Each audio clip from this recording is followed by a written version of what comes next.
Ric Flair has said he's willing to walk away from AEW following fan backlash to a promo. CM Punk has teased another WWE feud. A new AEW star was given a 7-figure offer from another wrestling promotion. Stay tuned for the news. Yay, we get to talk about Ric Flair, which is an exciting thing to do, isn't it, Andrew? Oh, woo! We love talking about woo! Exactly, get in the Ric Flair spirit. We don't want to get in the Ric Flair spirit. Ric Flair cut a promo on Rampage this week. It's set to go out, but it was taped after Dynamite on Wednesday, where he invited 18 to 28-year-olds to his hotel room with no boyfriends or no husbands. Obviously, this was met with a lot of backlash. Deservedly so. Ric Flair has taken to X, formerly Twitter, to address it. He said, "I'm so tired of hearing all this negativity. I don't need to work and I don't need the money. Can't I simply enjoy being by my dear friend Sting's side for the next few months without so much hatred? I know I'm old, but that doesn't mean I can't enjoy life. I've earned the right to do whatever I want, and I'm exactly where I want to be. I appreciate everything Tony can, but I'm more than willing to walk away if I'm embarrassing you and your company. All I can say is I'm sorry." This feels more like I'm sorry I got caught saying it. Yeah, I get sort of like the two sides of everything. Tom was talking about this yesterday as well.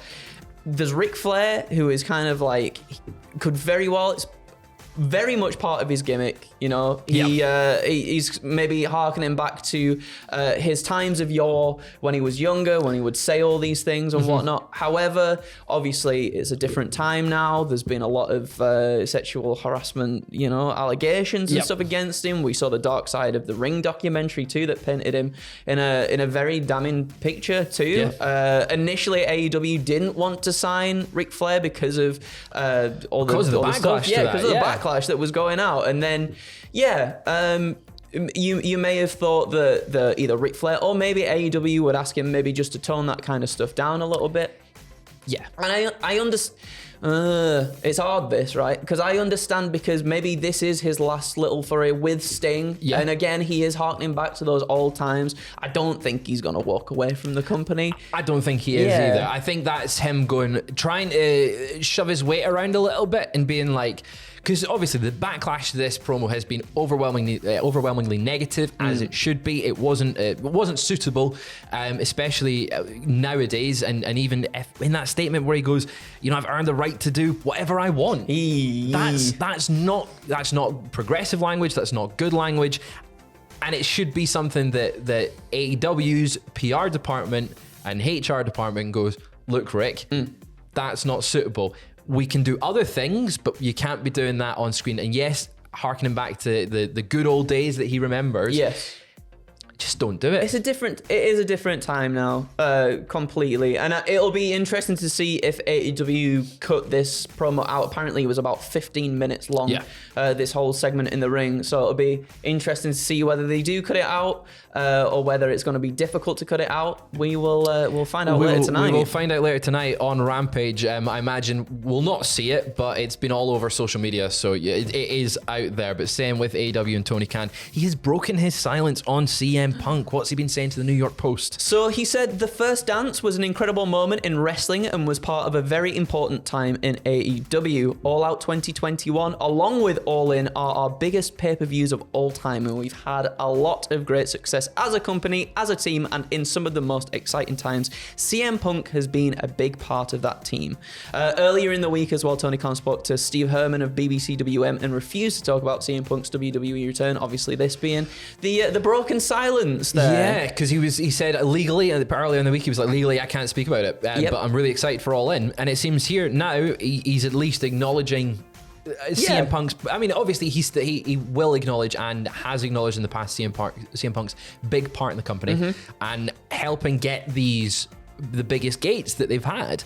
I'm intrigued to see how much Tony can say going forward. Yeah, because I imagine it's NDA to hell. Probably.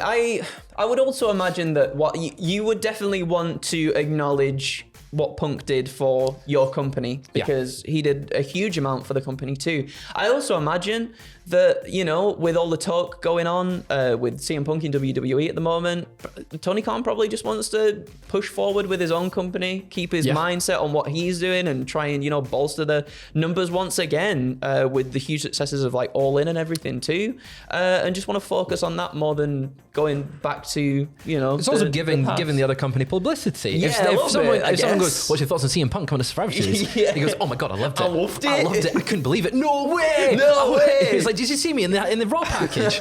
It's giving publicity to another company. I'm glad he is acknowledging CM Punk's role in the past events, but also completely understandable that Tony Khan also will go, hey, our company sold out these things, CM Punk didn't.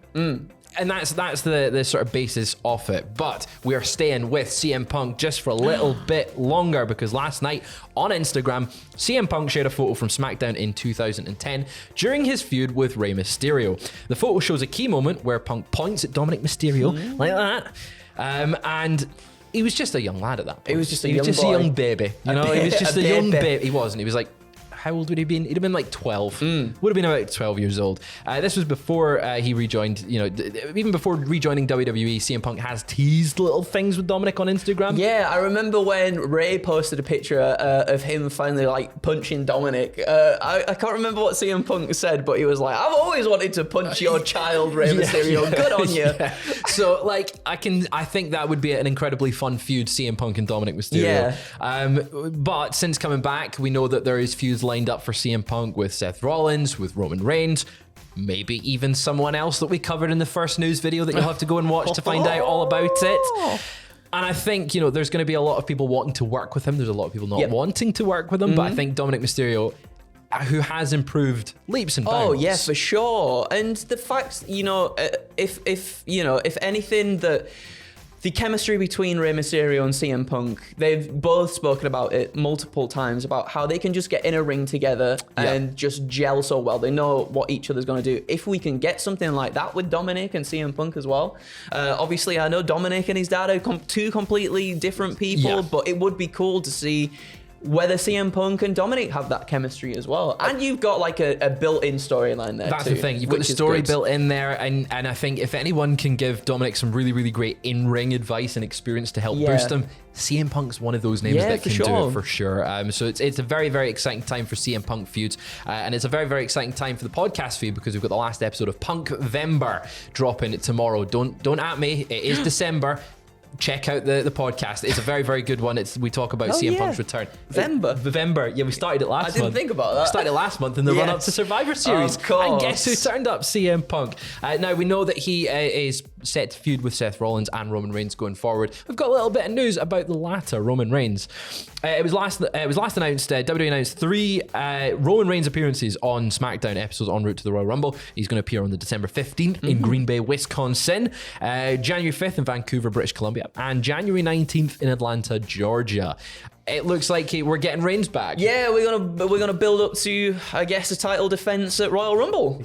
I would hope so. I would definitely hope so as well. You know, the last one was at Crown Jewel. There's been a whole premium live event since. I'll tell you what, I hope it's one Alan Jones Styles. So I want it to be as well. I really would like it to be AJ Styles. I think a returning AJ Styles onto main roster TV against Roman Reigns would be absolutely lovely. It would kind of solidify him back in that main event scene that he's kind of been... Well, I mean, he obviously, you know, LA Knight was the one who took over when the Bloodline took him out. So maybe we get AJ Styles, he comes back. Maybe he's a bit more of a, I don't want to say a heel, maybe he goes after LA Knight to then put himself back into that picture again. He's got that pit bull attitude that they wanted him to have in 2016. He's a pit bull. I think that's a very, very good option for Roman Reigns at Royal Rumble. We know he's not going to lose the title at Rumble. Yes.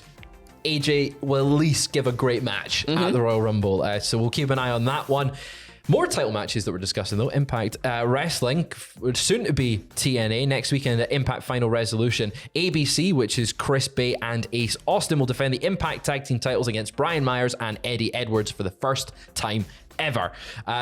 this should be a really, really good match. Yes. I mean, they always are, aren't they? I feel like Impact always, but we're always talking about how Impact always put on these tremendous shows, and like the talent just know each other so well and gel so well together too. I'm really buzzing for this one. It feels like one of the best rosters in all of wrestling right now, just in terms of both talent and the morale. Yeah. Like, it seems like everything that comes out of TNA is just... that was a great atmosphere. Yeah. Oh, that was a great show. Yeah. Oh, this match was a banger. Go and check that one out. And I think that will be highlighted even more come January when they rebrand to TNA and everyone starts paying more attention, which sucks that it's got to rebrand back to the old name, but it does make a lot of sense that they want to be the name that got them the most fame. Yes. And they have been making big money offers to a lot of people over the past few months. They sure have. Obviously, we know that they offered CM Punk a contract, and CM Punk didn't take it, obviously. But there was another name that was in the mix, Will Ospreay. He was offered a multi-year deal with AEW. Obviously, he just signed that. However, Impact Wrestling made what has been described by PW insider sources as a fantastic, massive offer. And I quote, fantastic and massive in the same quotation, to sign to Impact. PW Insider continues by saying one source conceded it was likely the largest offer to a single star since Anthem took over ownership of the company, admitting that it was a 7-figure level deal. Wow. That's a lot of money. That's a lot of money. That's a lot of money that Impact is going. Oh, come on, Will. Which makes me think that they've got a lot of hope for this rebrand. I'm hoping as well. That means like going into the new year, if they've got the money to throw. I don't want to say throw around because that makes it sound like they're not putting it in the right places. If they've got the money to like help invest in themselves, in these big talents, right, that have really developed recently and are like huge names within the wrestling community, I think that's also what brings more people into the product to watch, you know? Yeah, absolutely. And as well, it's a good sign that they are trying to compete with AEW and WWE, trying to get back that, again, pitbull attitude. They're trying to fight back into that space.